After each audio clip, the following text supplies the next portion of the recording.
Good evening, America. I'm Rachel Maddow, and tonight we begin with breaking news from the Chechen Republic that represents one of the most shocking developments in this war, a strike that has sent shockwaves through the Russian military command structure and triggered what sources describe as a frantic emergency phone call from Ramzan Kadyrov directly to Vladimir Putin. Ukrainian forces have successfully targeted and destroyed what Russian commanders considered an untouchable stronghold, a facility in Chechnya that housed critical command infrastructure, elite Kadyrov forces, and weapons systems that Moscow believed were safely beyond the reach of Ukrainian capabilities. Yes, you heard that right. Deep inside Russian territory, far from the front lines, in a region that Putin's most loyal enforcer controls with an iron fist, Ukrainian precision strikes have reached targets that Russian planners assured their leadership were completely secure. This is not just another story about Ukrainian long-range capabilities or symbolic attacks against Russian infrastructure. This is a direct assault on the power base of one of Putin's most crucial allies, a strike that demonstrates Ukrainian ability to reach targets that Russian leadership believed were protected by distance, by air defenses, and by the political impossibility of attacking Kadyrov's territory. The facility that was hit served multiple functions for Russian military operations. It was a training center where Chechen fighters received preparation before deployment to Ukraine. It housed ammunition storage for units operating across the southern front. It contained command and control equipment, coordinating operations involving Kadyrov forces. And most significantly, it represented the untouchable status that Ramzan Kadyrov has enjoyed throughout this conflict. The perception that his forces and his territory exist in a protected sphere that Ukraine would not dare challenge. Ukrainian strikes destroyed that perception in spectacular fashion. According to multiple sources with access to Russian military communications, the attack involved precision weapons that struck with devastating accuracy, penetrating what Russian forces thought were adequate defenses and creating destruction that could not be hidden from local populations or explained away as accidents. The scale of damage reportedly exceeded what Russian commanders had prepared for, with secondary explosions from stored ammunition causing effects that spread far beyond the initial impact points. More critically, the casualties included personnel that Kadyrov considers part of his personal military force, fighters whose deaths he must now explain to families in Chechnya and whose loss represents not just tactical setback but personal affront to his authority and prestige. What makes this strike truly extraordinary is the intelligence preparation that enabled it. Ukrainian forces did not simply fire weapons toward Chechen territory, hoping to hit something valuable. They identified specific facilities, determined when they would contain maximum value targets, planned strike packages that could overcome defensive systems, and executed the attack with timing that suggests detailed knowledge of Russian operations. This level of targeting precision requires intelligence networks that penetrate Russian security, surveillance capabilities that track movements and activities in what Moscow considers secure rear areas, and operational planning that accounts for every variable from weapon performance to Russian response capabilities. Think about what this means for Russian strategic planning. If Ukrainian forces can strike targets in Chechnya with this level of precision and effect, then no location in Western Russia can be considered truly secure from Ukrainian reach. Facilities that house command posts, ammunition depots, training centers, and logistics hubs must now account for the possibility that Ukraine knows their locations, understands their functions, and possesses capabilities to attack them effectively. The psychological impact cannot be overstated. Russian military personnel stationed in what they believed were safe rear areas now understand they remain potential targets. More importantly, the regional leaders like Kadyrov, who have supported Putin's war, must now confront the reality that their territories and their forces face direct consequences for their participation. According to sources familiar with the aftermath, Kadyrov's response to the strike was immediate and intense. Within hours of the attack, he placed an emergency call to Putin that multiple sources describe as heated and demanding. The exact contents remain classified, but the general substance has leaked through various channels in ways that paint a disturbing picture of the tensions this strike has created within Russian leadership. Kadyrov reportedly demanded explanations for how Ukrainian forces could penetrate so deep into Russian territory to strike facilities that Moscow had assured him were secure. He questioned why air defense systems failed to intercept Ukrainian weapons. He insisted on immediate retaliation against Ukrainian targets. And most significantly, he raised concerns about whether his continued commitment of Chechen forces to operations in Ukraine remains viable if Russia cannot protect his territory and his personnel from Ukrainian strikes. This was not a routine military coordination call between a regional leader and the president. This was Kadyrov leveraging his unique position as one of Putin's most loyal and valuable allies to demand responses that the Russian military may not be able to provide. The Chechen leader has built his power on a reputation for brutal effectiveness and on his ability to deliver military results that other Russian forces cannot match. Ukrainian strikes that hit him where he lives, that kill his fighters and destroy his facilities, undermine the image of strength and invincibility that forms the foundation of his authority. He cannot simply accept such attacks without demanding action and without questioning whether Putin's leadership can provide the protection and support that justify his loyalty. Putin's response to this emergency call reportedly attempted to balance several competing imperatives. He needed to reassure Kadyrov that measures would be taken to prevent future strikes. He had to maintain the relationship with an ally whose forces play outsized roles in Russian military operations. He wanted to project confidence that Russia maintains control over the military situation, despite this Ukrainian success. And he faced the uncomfortable reality that Russian air defenses, intelligence capabilities, and strategic depth all proved inadequate to prevent Ukraine from striking a target that political considerations made particularly sensitive. The conversation apparently ended without clear resolution of these tensions, with Kadyrov receiving assurances but remaining dissatisfied with explanations for how the strike succeeded and with commitments regarding prevention of future attacks. The fact that this call occurred at all, that it was urgent enough to require immediate presidential attention, and that its contents have leaked so extensively through Russian channels, all indicate how seriously this strike has disrupted Russian leadership dynamics. In normal circumstances, regional leaders do not place emergency calls to Putin demanding explanations for military setbacks. They receive information through established chains of command and accept official explanations, regardless of their private doubts. Kadyrov's direct confrontation with Putin over this strike suggests either that he possesses unique privileges that allow such behavior, or that the situation has become serious enough that normal protocols no longer apply. Either interpretation reveals vulnerabilities in Russian command structure and decision-making that Ukraine has successfully exploited not just militarily but politically. Lyman was strategically important as a logistics hub, but the Chechen facility represented something far more significant in Russian calculations. It was a symbol of the untouchable status that key supporters of Putin's regime believe they enjoy. It was a demonstration that Russia maintains depth and security in territories far from active combat zones. It was a center of capability that directly supported ongoing military operations. And it was located in a region whose leader wields outsized influence over Russian domestic politics and military operations. Ukrainian planners understood all of these dimensions when they selected this target. They were not simply looking for military value in terms of destroyed equipment or killed personnel. They were seeking to create political and psychological effects that would resonate through Russian leadership and force conversations like the emergency call between Kadyrov and Putin. The specific facility that was struck apparently served as a central node for organizing and deploying Chechen forces to various sectors of the Ukrainian front. New fighters arrived there for final preparation before heading to combat zones. Veteran units rotated through for rest and refit between deployments. Equipment and ammunition were stored there for distribution to Kadyrov forces operating across southern and eastern Ukraine. Command staff coordinated operations and communicated with both Chechen leadership and Russian military headquarters.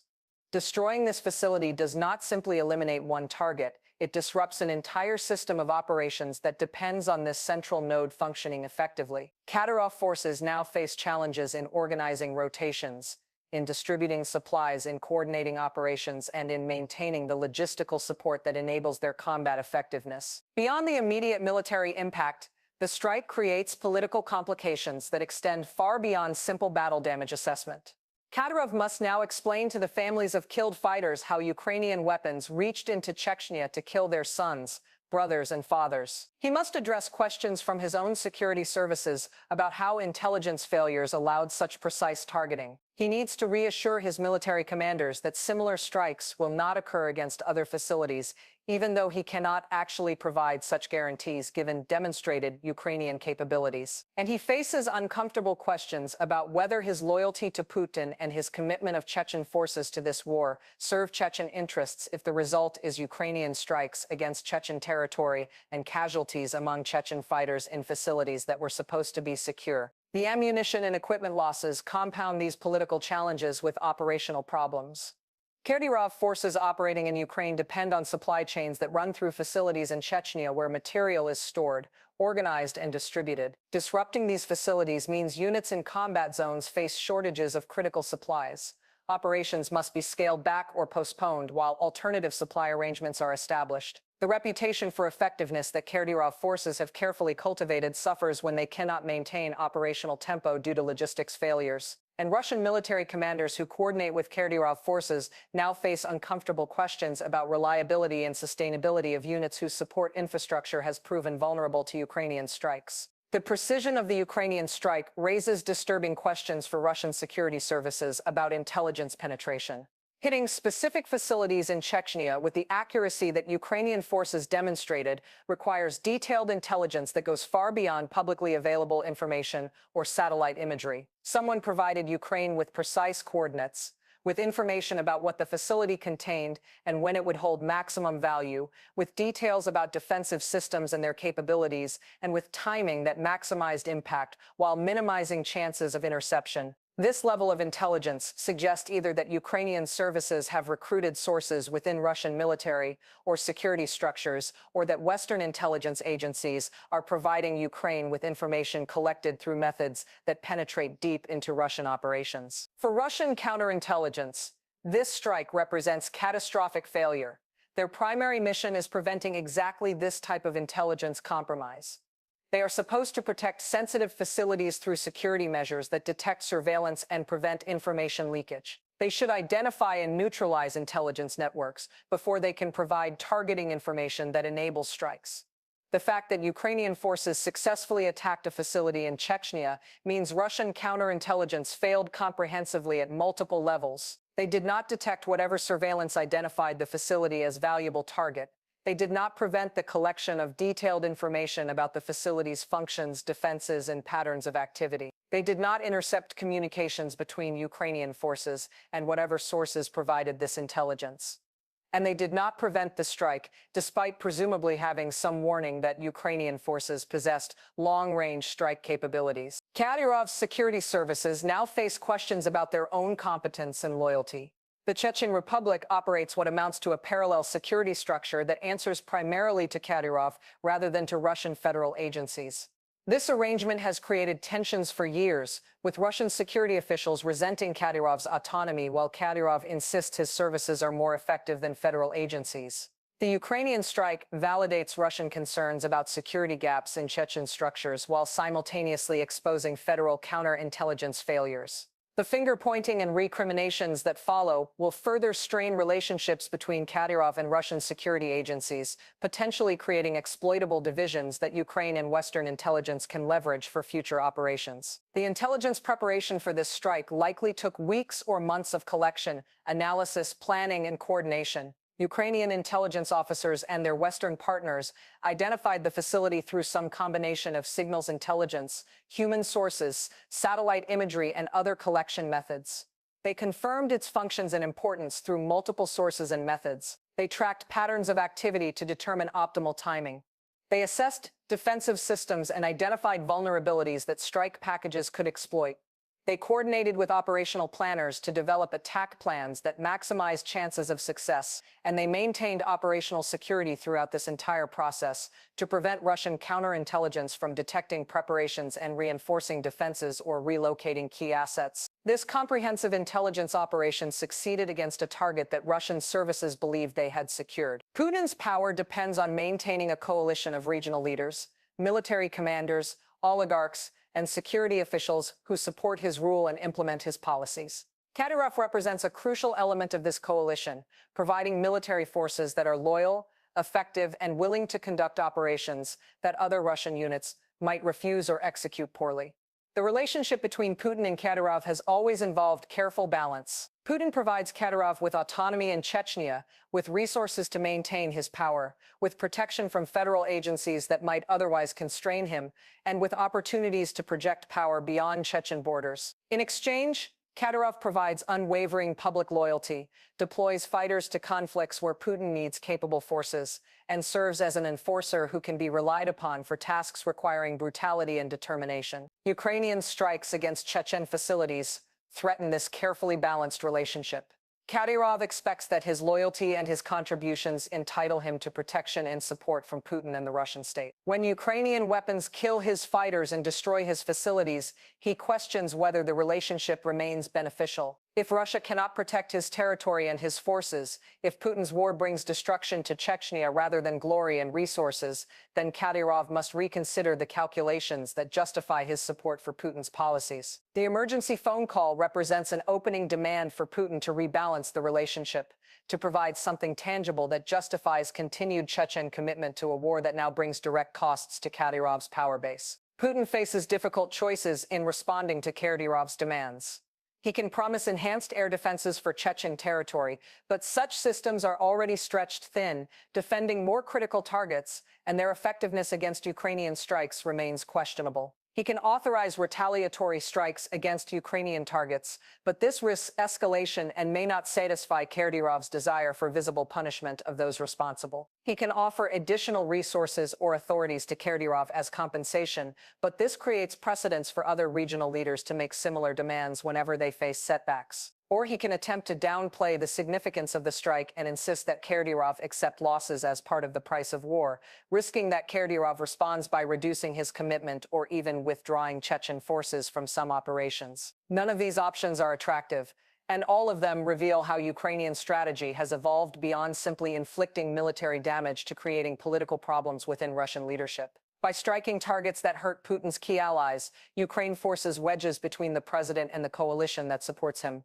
By demonstrating that no one in Putin's inner circle can consider themselves safe from Ukrainian reach, the strikes create anxiety and recriminations that degrade trust and coordination. By hitting targets whose political significance exceeds their military value, Ukrainian planners maximize the leverage they extract from limited strike capabilities. The Chechen facility represented a perfect target from this perspective, valuable enough to matter but vulnerable enough to be hit, and connected to an ally whose loyalty Putin cannot afford to lose. Beyond the immediate political crisis, the strike creates operational challenges for Russian military planning.